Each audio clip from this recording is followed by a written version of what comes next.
아멘. 자, 이제 이 시간에는 이 로마서 8장 31절에서 39절의 내용의 주제는 신령한 은사, 그 신령한이라는 이 수식어가 되게 중요하죠. 은사는 은사인데 신령하다. 그러면 고린도전서 12장에 나오는 12장에도 은사 얘기를 많이 하시거든요. 고린도전서 12장에서 주는 그 은사도 성령님이 주신 거기 때문에 신령한 거예요.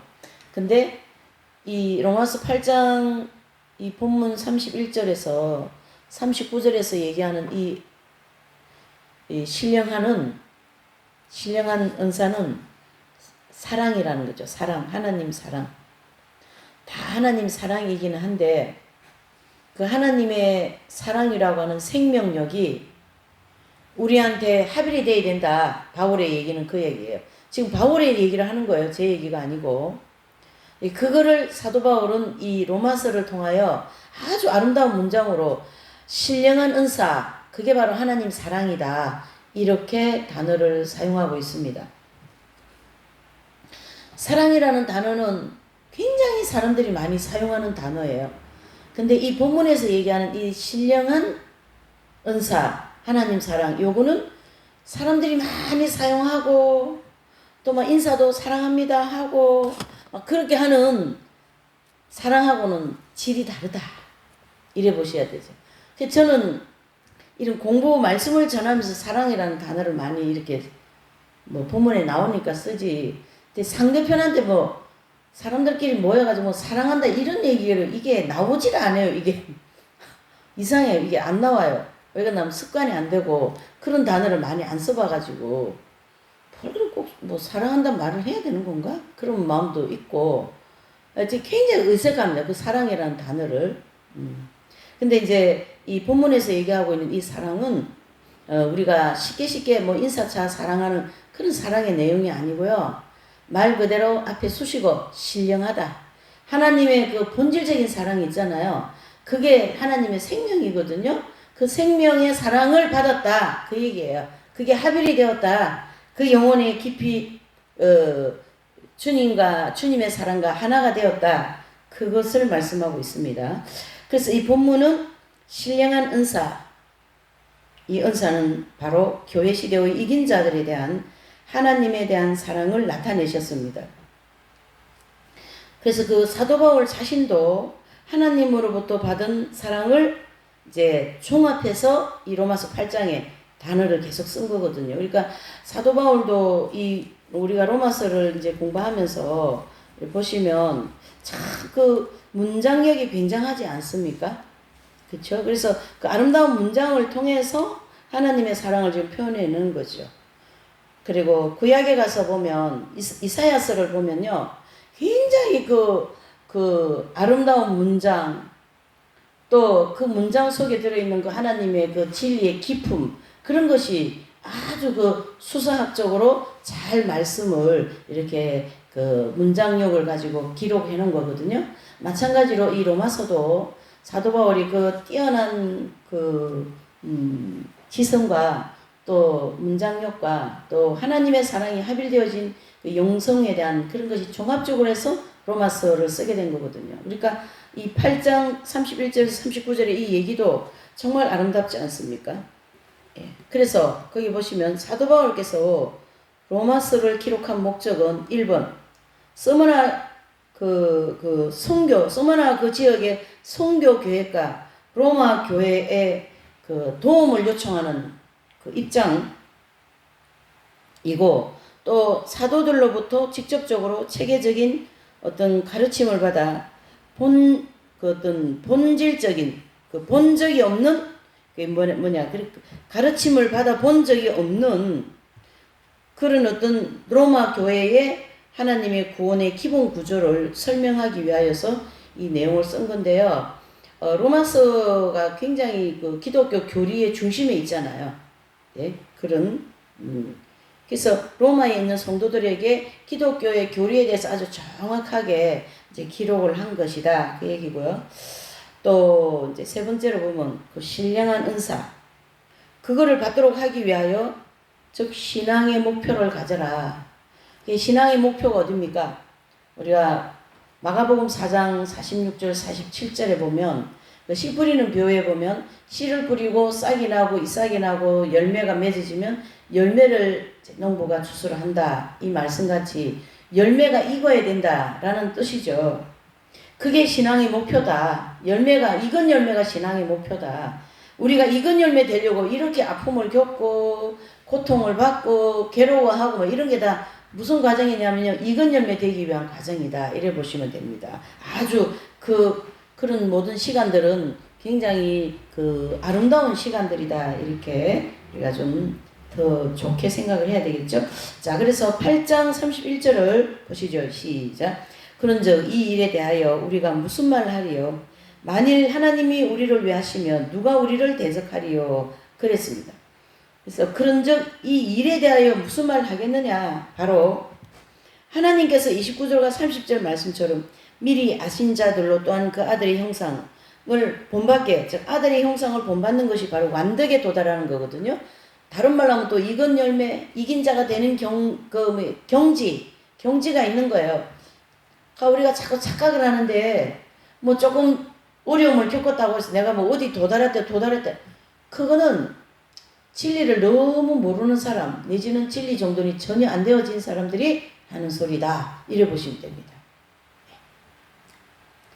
그래서 그 완덕, 즉 하나님의 형상을 본받게 하기 위하여 우리를 미리 정했다고 했죠. 그래서 그들을 정한 사람들을 부르시고 의롭다고 여겨주시는 칭의 경험을 통과해서 의롭다 하심을 경험하게 해주시는 이 단계가 영화의 단계다. 그거를 지금 29절에서 8장 29절에서 30절 말씀하신 거거든요. 지난주 이거는 한 거죠. 그래서 중요한 것은 29절에 보면 하나님이 미리 아신 자들이라 그랬죠. 그래서 그 미리 아신 자들로 미리 정하셨고, 요 내용은 우리 신학자들 입장에서 보면 예정론에 근거해서 이런 얘기를 정리합니다. 예정론. 네. 미리 이 사람이 프랜시스라는 이 청년은 내가 정했다. 어떻게 해요? 요 사람은 선택해서 내가 이끌어가면 이긴 자가 되겠다. 이런 걸 하나님이 알고 계신다는 얘기죠. 미리 아신다. 이런 것들을 지금 이제 우리가 생각해 볼 수 있어요. 그래서 보편적으로 신학자들은 이 본문을 로마서 8장 29절에 이 미리 아신 자들로 미리 정하신 이런 자들을 예정론에 인용을 하는데요. 또 어떤 신학에서는 예정론의 이중적인 예정론에 대한 그런 내용이다. 그러니까 하나님이 미리 정해도 그렇게 안 될 수도 있고 될 수도 있다. 이런 이중적인 어떤 그런 예정에 대한 설명. 이거는 이제 신학자들의 견해이기 때문에 그냥 그런 거하고 넘어가면 되고요. 중요한 것은 하나님이 이 사람을 선택하였을 때 이 사람이 이긴 자 경지까지 들어올 수 있는 사람이 이걸 안다라는 거예요. 하나님 아버지께서. 그러니까 하나님은 전지전능하신 분이죠. 처음과 끝을 다 알고 계신다. 그거를 우리가 정리해 볼 수 있고요. 이제 그 부분을 가장 잘 드러내는 분이 성경에서는 아브라함이죠. 그래서 아브라함을 75세에 부르신 아브라함을 85세에 칭의, 즉 의롭다 하심을 여겨주시고, 그 다음에 99세에 어떻게 해요? 영화의 단계에 들어가게 하시는 이런 완덕에 도달할 수 있을 정도의 사람이다라는 걸 하나님 미리 어떻게 해요? 아신다는 얘기예요. 아브라함을 아신다. 그렇게 하나님 입장에서 이걸 우리가 정리를 해줘야 됩니다. 만일 하나님이 우리를 위하시면 누가 우리를 대적하리요? 이것은 어떤 좁은 의미에서 보면 교회 시대 이긴 자들은 언제나 하나님께서 도와주실 수밖에 없다. 이렇게 한달락을 볼 수 있고, 그 이유는 하나님을 위하여 모든 것을 포기하신 분들이기 때문이죠. 뭐마저도요? 건강마저도. 그러니까 하나님께서 이끌어 가시면 이분들은 뭐죠? 건강도 전혀 문제가 안 되고, 또 뭐죠? 생계가 없어도 문제가 안 돼요. 예, 생계가 없어도 문제가 안 돼요. 지금 당장 내일 아침에 먹을 게 없어서 굶어도 전혀 문제가 안 돼요, 이분들은. 그러니까 하나님이 이끌어 가시는 길이라면 모든 걸 포기하고 따라갈 수 있는 사람이기 때문에 누가 우리를 대적하리요? 이런 입장이죠. 그래서 사도 바울이 지금 그런 입장이잖아요. 뭐 자기 가지고 있던 지식, 예? 그런 가말리아의 문화생으로서 그 아주 그 명예가 대단하잖아요. 그 시대에. 그것도 전혀 문제가 안 돼. 그리고 내가 지금까지 공부했던 그 율법에 대한 그것도 다 배설물이야. 복음에 비하니까 다 배설물, 아무것도 안 돼. 그런 사람한테 어떻게 누가 감당하겠어요, 그 사람. 그래서 사도 바울은 그들은 세상이 감당을 못한다. 프랜시스 같은 분들을 누가 감당하겠어요. 그 최춘선 목사님 얼마 전에 근간에 나온 성자이죠, 그분은. 그분을 누가 감당하겠어요, 그 30년 동안. 맨발로다가 신도림역에서 이상한 예수천당 불신지옥 이런 거 적어가지고 여기다 붙이고, 그리고 당신은 진짜 코리아 뭐 그런 얘기하고 다니는 그분을 누가 감당하겠냐 말이죠. 근데 그분의 내면에는 하나님의 생명이 합일이 되어 계시거든요. 하나님의 사랑이 합일되어 계신다, 그 뜻인 거예요. 누가 감당하겠습니까? 발을 여러분 30년 동안 맨발로다 그 추운 겨울에 전철 그 지하철 바닥이 얼마나 차갑습니까? 도깨다실이 돼가지고 그런 바닥을 맨발로다가 30년을 댕기면서 복음을 전했으니 발이 어떻겠어요? 그러니까 그 PD가 발이 좀 괜찮으시냐고. 아, 전혀 문제 없다고. 문제 없다고. 신발을 언제 신으실 겁니까? 그러니까 통일되면 신는다고. 예, 그러니까 독립운동을 하시다가 이분이 이제 일본 동경대로 나오시고 독립운동도 하시고 그러면서 이제 목회자가 되어가지고 그 2,000명이나 되는 그런 고아를 돌보고 자기 땅을 막 그 전쟁 고아들한테 다 동네를 몇 동네에 나눠가지고 다 나눠주고 김포에 그 부자였다는 얘기예요. 그걸 다 나눠주고 그리고 예수님 복음을 위하여 나서는데 누가 감당하겠어요, 그거. 감당 못합니다, 여러분. 예. 자, 그래서 좁은 의미로는 이렇게 이긴 자들 중심으로 볼 때 우리를 누가 감당하겠냐 이런 입장이고, 넓은 의미에서는 이제 모든 성도들을 어떻게 감당하겠습니까? 이렇게 조금 더 넓히는 마음을 볼 수가 있고요. 거기 누가 우리를 대적하리요 그랬죠? 이것은 교회 시대 이긴 자들은 하나님의 그 강력한 도우심이 있기 때문에 누구도 그 사람들을 대적할 수가 없습니다. 그렇죠? 그래서 히브리서 11장 31절에 보면 이런 사람은 세상이 감당치 못하도다. 거기 히브리서 11장은 믿음의 장이잖아요. 그 믿음의 장에 보면은 그 모세, 아브라함 쭉 나오잖아요. 그분들을 누가 감당합니까? 이사야는 톱으로 키고 말이에요. 이렇게 그런 분들을 감당 못하는 거예요. 그것을 왜 감당을 못하느냐? 믿음이 있기 때문에 감당을 못한다. 그래서 그 소모나의 폴리캅 성인이라는 분이 계신데 이분은 사도 요한의 직제자예요. 사도 요한 그 계시록을 기록한 예수님의 제자 있잖아요. 그분의 직제자인데 이분 또한 감당 못할 분이죠. 그래서 화형을 당하기 전에 신앙을 버리라고 막 이제 이렇게 회유를 할 때 배교를 시키려고 한 거죠. 그랬을 때 이 폴리캅 성인은 그랬어요. 나는 86년 동안 주님을 섬기며 살아왔다. 그동안 주님은 한 번도 나에게 잘못한 일이 없었고 그런 분을 내가 어찌 이제 와서 내가 살려고 그분을 모른다고 배교를 하겠냐. 나는 못한다. 그러면서 나를 구해주신 나의 왕을 나쁘다고 할 수 있겠느냐. 그러면서 이 폴리캅 성인은 장엄하게 순교한 거죠. 장엄하게. 예. 그러니까 우리가 이 성인들을 보면 이 믿음을 우리가 따라갈 수가 없는 거죠. 믿음이 있기 때문에 그런 엄청난 일을 할 수 있는 거, 말을 할 수 있는 거거든요. 이그나티우스 성인도 마찬가지입니다. 나는 온 세상을 다스리기보다는 차라리 그리스도를 위하여 죽겠다. 누가 감당합니까, 이런 분들? 예수님 때문에 죽겠다. 하나님께로 올라가기 위해서 이 세상에서는 내려가는 것이 영광스러운 일이다. 이 땅에서 막 이 사람이 칭송받고 그러면 천국 가서는요 받을 게 없어요. 판잣집에도 못 들어가. 상급이 없어가지고. 이 땅에서 상을 다 받았다. 아까 제가 얘기했죠. 그렇게. 그 원수를 위해서 막 머리를 주님이 막 이렇게 늘려가면서 기도해, 축복기도 하라고 막. 그렇게 이분이 환상을 본 거예요. 그렇게 안 할 수가 없는 거예요, 지금.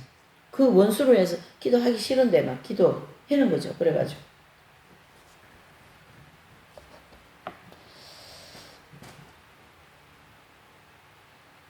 그러면서 나는 하늘의 미랄이 되겠다.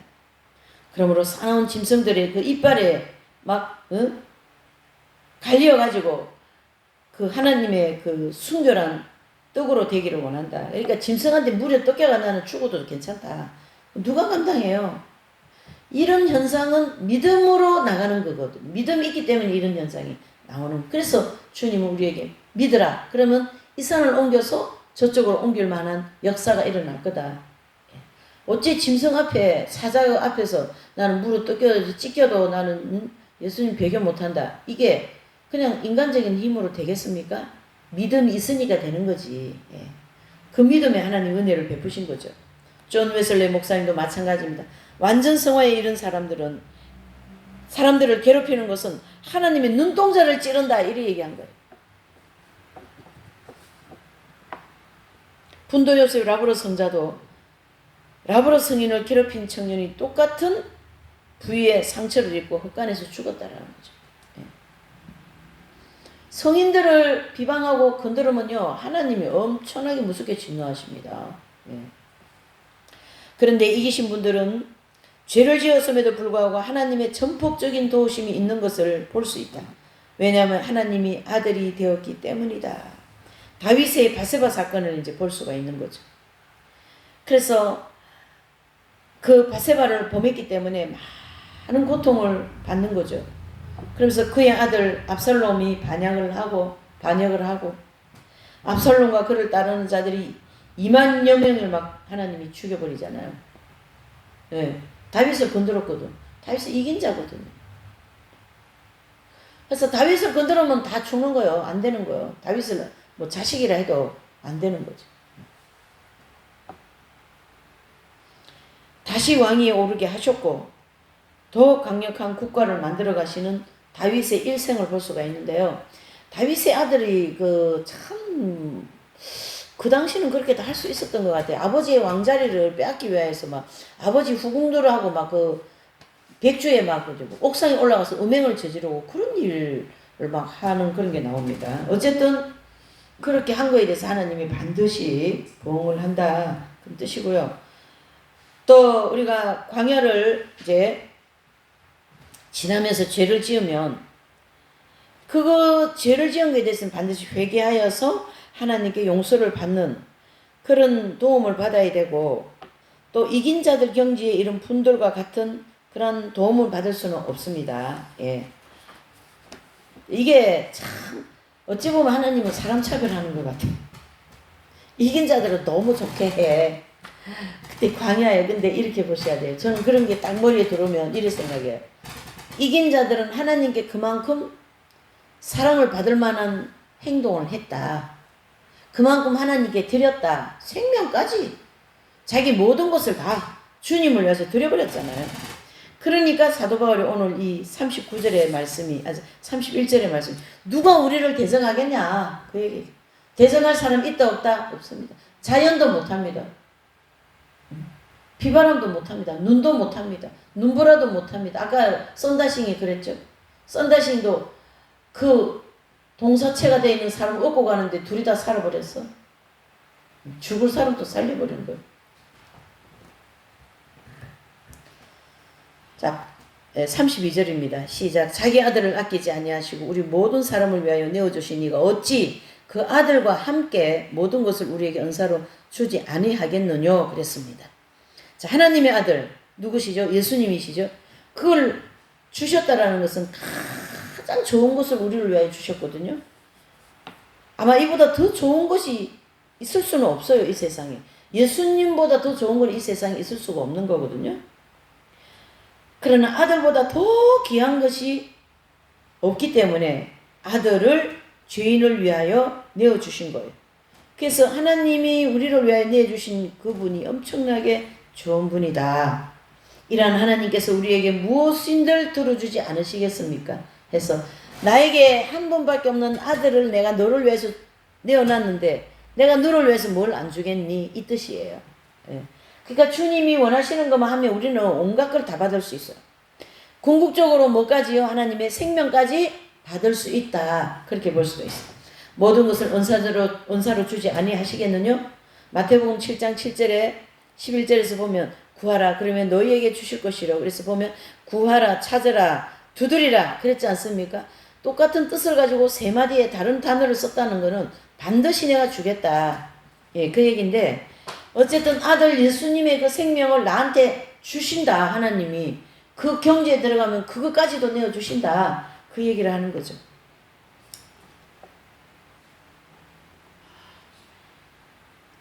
예. 마태복음 21장 21절 22절에 보면 또 주님이 믿고 구한 것은 다 받으리라. 바로 생명의 내주하빌 이것은 광야 연단 과정을 마치고 나면 그것까지도 주신다 이런 뜻입니다. 예. 그래서 도미니코 사비오 이 도미니코 사비오 성자는 어린이 소녀예요. 예, 어른이 아닙니다. 그 성인이 이제 계속 이분은 기도를 성인이 되게 해주세요 이렇게 기도를 많이 했어요 평상시에.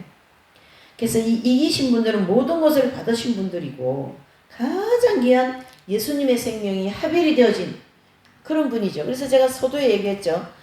하나님의 신령한 사랑 이것은 예수 그리스도의 생명을 합일 즉 받은 분들이다 이래 볼 수가 있는 거죠. 그 외에 또 다른 모든 것은 부수적이다. 그러니까 생명이 합일되어진 분이 다른 걸 받으면 그게 최고 큰 거 받았는데 그쵸? 다른 거 받으면 뭐 그 받고 있는 것만큼 그게 크겠습니까? 그냥 그게 이렇게 비기기가 어렵죠. 자 33절 35절 누가 능히 하나님의 택하신 자들을 송사하리요 의롭다 하신 이는 하나님이시니 누가 정죄하리요 죽었을 뿐 아니라 사실 살아나신 이는 그리스도 예수님이시니 그는 하나님이 우편에 계신 자요 우리를 위하여 간구하시는 자신이라. 누가 우리를 그리스도의 사랑에서 끊으리요 환난이나 공고나 핍박이나 기근이나 적신이냐 위험이냐 칼이냐 그랬습니다. 이 33절에서 35절까지는 이 택하신 자들을 즉 그리스도의 생명이 합일되어진 이 사랑에 합일이 되어진 분들을 누가 송사하겠습니까? 계속 이 부분을 지금 이제 아무도 정죄도 할 수 없어요. 이긴 자들 그렇죠? 왜 제 문제가 해결되었기 때문에 정죄할 수도 없다. 그래서 송사는 법원에 재판을 청구하는 소송을 말하는데요. 즉 사단은 성도들의 죄를 거론하면서 하나님을 참수하거든요. 아유 저 좀 보시라고. 저희 보수당에 지가 수도사라고 하고 있는데 저렇게 죄를 많이 짓고 있다고. 그래서 송사해요 하나님 앞에. 그리고 나한테도 와서 계속 저한테도 그 송사를 하는 거죠. 너 그게 그러니까 되겠냐? 너 그렇게 살면 안 되지. 계속 정죄를 하는 거죠. 저를 향하여. 마귀가 그래 한다는 뜻이에요. 예. 그러나 이기신 분들은 죄성의 뿌리가 뽑혔기 때문에 설령 죄를 짓는다 할지라도 죄의 법칙이 지배를 받아 죄를 짓는 것이 아니기 때문에요. 결코 송사할 수 있다 없다? 없다라는 거예요. 잘 보셔야 됩니다. 광야에 있는 성도들은 마귀가 와서 아니면 누가 사람이어서 당신 죄인이요 너 그렇게 해서 천국 갈 수 있겠네 이렇게 송사하고 참소를 해도 거기에 따르는 할 말이 없어요. 왜요? 제가 죄를 짓고 있으니까. 하지만 이긴 자들에게 마귀가 가가지고 너 그렇게 살아서 천국 갈 수 있겠어? 막 그렇게 송사를 하죠. 그 송사가 되질 않는다 이 얘기에 뭐가 없기 때문에요? 죄 문제가 해결되었기 때문에. 이게 영적인 상황에서 얘기한 거죠. 사도 바울. 그러니까 사도 바울도 지금 그 경지에 들어왔기 때문에 마귀가 와서 누가 와서 당신 죄인이요. 마귀가 야 그렇게 해서 너가 너를 갖다 사도라 그러고 그러겠니? 아무리 그렇게 송사를 해도 그 송사에 아무도 걸려 넘어지지 않는다. 누구는요? 이긴 자들은. 그렇게 풀어야 돼요. 이 본문을 갖다가. 네. 그래서 하나님의 의인으로 인정이 되어 있는데 그 누가 이분들을 송사할 수 있겠는가? 그러니까 다른 말로 하면요. 이 서류는 그 회사의 사장님이 완벽한 서류가 되었다고 도장을 찍은 서류잖아요. 그러면 그 서류 가지고 누가 뭘 말을 거론하겠어. 이거 잘못되었다. 그렇게 얘기할 사람 없는 것처럼 교회 시대 이긴 자들은 하나님 앞에 인정되었다고 도장을 받았다고 인을 받았다고요. 그래서 신천지에서 준 인 그거 말고 하나님이 주신 인 천사를 통하여 계시록 7장에 해 뜨는 데로부터 천사가 나와가지고 인을 가지고 인을 치고 있지 않습니까? 교회 시대 동안 그 인 맞은 자들이 바로 교회 시대 이긴 자들이거든요.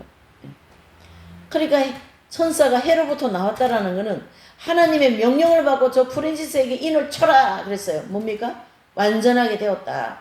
그 인을 친 거거든요. 그러니까 누가 거기다 대나고 송사를 할 수 있겠습니까? 송사할 수 없는 거죠. 잘 이해를 하셔야 됩니다. 이 깊고 깊은 이 본문의 말씀들을 이해가 되시죠? 누가 정죄하리요? 그렇죠? 이기신 분들은요. 이 죄악성의 뿌리를 뽑아졌기 때문에 율법의 정죄에서 벗어난 분들이에요. 그러니까 우리 광야에 있는 분들은 복음적으로 구원받고 복음적으로 산다고 하지만 실생활에서 보면 우리가 사랑 실천도 봐봐요. 1대1 관계니까 그건 율법이거든요. 근데 복음 1대0 관계라고 그랬잖아요. 그러니까 내가 한 개 줬으니까 너도 나한테 하나 줘야 돼. 이런 심사거든요. 심사 자체가. 근데 그 복음에는요. 1대1 0 나는 계속 퍼주는 거야. 안 줘도 괜찮아. 그게 복음이거든요. 그게 십자가의 사랑이잖아요. 거기에서 걸려 넘어지지 않아요. 이긴 자들은. 그러니까 이분들은 계속 뭐만 됩니까? 주기만 하는 거죠. 그래서 뭐 물 나는 한 그릇 줬는데 너는 왜 니한테 반 그릇도 안 줘? 그런 거가 없다라는 얘기예요. 그래서 로마서 8장 3절에서 4절에 보면 율법이 육신으로 말미암아 연약하여 할 수 없는 그것을 하나님이 하셨나니 곧 죄로 인하여 자기 아들을 죄 있는 육신의 모양으로 내어보내어 육신의 죄를 정하사 육신을 쫓지 않고 영을 쫓아 행하는 우리에게 율법의 요구를 이루어지게 하려 하심이라. 그래서 율법은 죄를 알게 하고 복음은 죄를 없이 한다. 이렇게 볼 수가 있는 거죠. 그래서 결국 이제 본문에서 얘기하는 이제 33절에서 35절 누가 우리를 송사하리요? 이 송사하는 이 송사하리요 이 내용과 누가 우리를 정죄하리요 요 두 단락을 가지고 이렇게 정리해 볼 수 있다는 얘기죠. 그러니까 교회 시대 이긴 자들은 뭐를 받지 않는다요? 정죄를 받지 않는다. 왜 그래요? 죄악성의 뿌리가 뽑아졌기 때문에 광야의 연단을 다 받고 가나안 땅 입구에서 여호수아서 5장 9절의 말씀같이 영적 할례를 받았다. 이래 볼 수가 있는 거죠. 그래서 죄에서 벗어났기 때문에 그 어디에도 정죄받아질 수가 없고 그 어디에서도 송사받을 수 없다. 그거를 사도 바울이 이렇게 정확하게 얘기해주고 있는 거죠. 그래서 송사나 정죄는 죄가 있을 때 받는 거고 송사나 이 정죄는 죄가 없을 때는 통하지 않는다. 그래서 누가 우리를 그분의 사랑에서 끊으리요. 그 말이거든요. 죽으실 뿐만 아니라 다시 살아나신 이는 그리스도니 했어요. 온 인류가 죄와 허물로부터 구원을 하시려고 온 인류의 죄를 지시고 십자가의 속죄의 제물이 되시지 않습니까? 그래서 온 인류에게 생명을 주기 위해서 예수님은 부활하셨고요. 그 부활하신 예수님을 믿는 자는 영원히 죽지 않는다. 근데 요게 이제 구분을 좀 해줘야 됩니다. 영원히 죽지 않는다라는 것은 맞는데요. 예수님을 믿지 않는 사람은 영원히 죽을 것이고 지옥 간다는 뜻이고 예수님 믿는 사람들 중에 두 분류의 성도를 정리를 해줘야 돼요. 이 땅에서 영원히 죽지 않는 그 생명의 합일이 되어진 분들이 있고 그 다음에 이 땅에서 그 경지에 들어가지 못한 분들은 7년 대환란이나 아니면 영계에 있는 상층부의 연단받는 장소를 그 심판대를 통과해서 거기서 나머지 연단을 받고 죄 문제가 해결되고 나면 그 사람들에게도 정죄가 통하지 않는 거죠. 왜요? 죄의 뿌리가 뽑혀지기 때문에. 이렇게 하나님은 구원받은 성도들을 언제든지 두 분류를 나눠놓고 성경에서 기록하고 있더라. 그게 계시록 7장이 3절에서 7절까지 말씀 아니겠습니까? 네, 저기 8절에서 9절에서 마지막 절 아닙니까? 큰 물이 앞에는 14만 4천에 대해서 얘기했고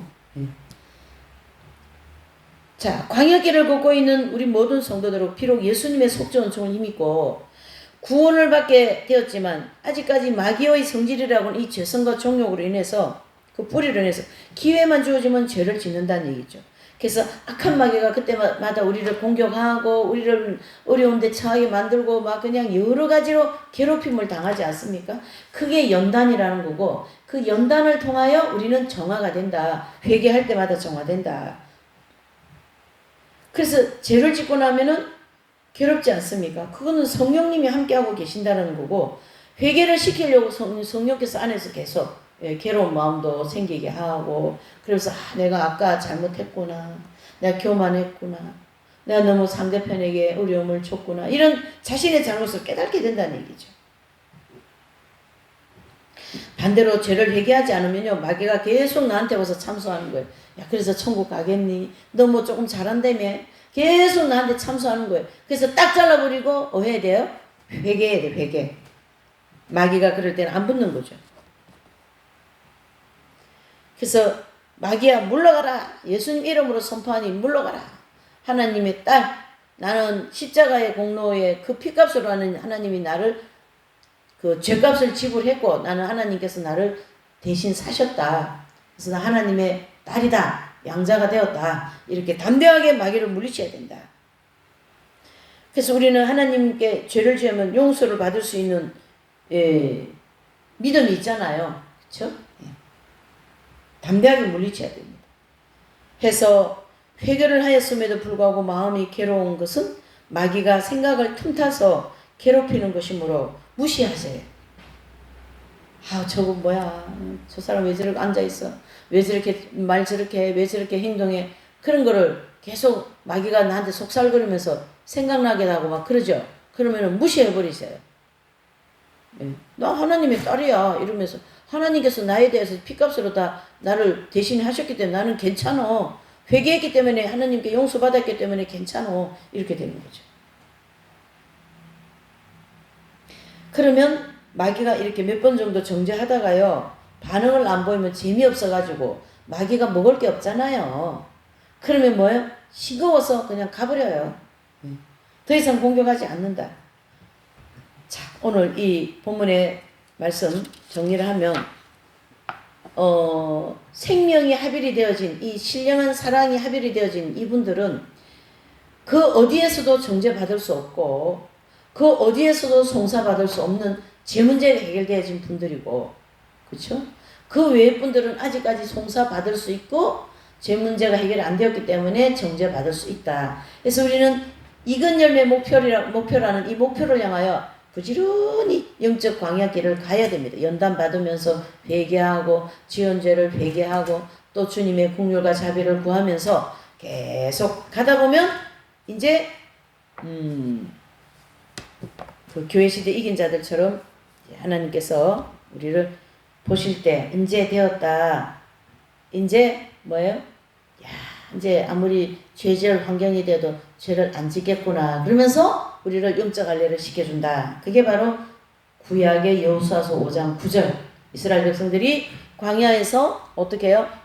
애굽에서 나온 사람들은 다 광야를 통과하면서 죽고 새로 태어난 사람들이 할례 받아가지고 가나안 땅이라고 하는 천국에 들어가는 모형적 진리처럼 우리도 연단을 다 받고 광야의 입구에서 영적 할례, 즉 죄 문제가 해결되고 난 다음에 천국 간다. 그게 이 땅에서 이루어진 분들이 바로 교회 시대 이긴 자들이고 오늘 로마서를 기록한 저자 사도 바울이 그 경지에 들어가신 분들이기 때문에 이런 8장 이런 말씀을 기록한 거다. 아멘이시죠? 자, 오늘은 여기까지 8장을 마무리했습니다.